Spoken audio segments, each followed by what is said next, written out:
вспомнил сейчас, как горел рынок в Чехове. Вот там вот. И вот это Чехов, вот эти белые зубы. Это было зарево, вот все вот такого размера зарева. То есть было впечатление, что весь город горит. И оно так пульсировало вообще до неба, мне казалось. Это было под вечер.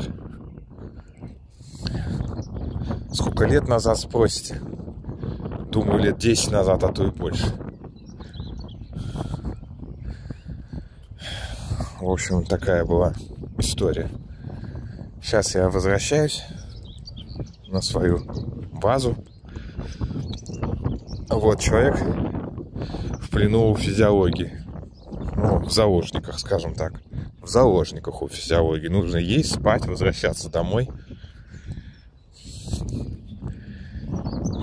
Так что вот вам тень снежного человека, кто любит такую тему.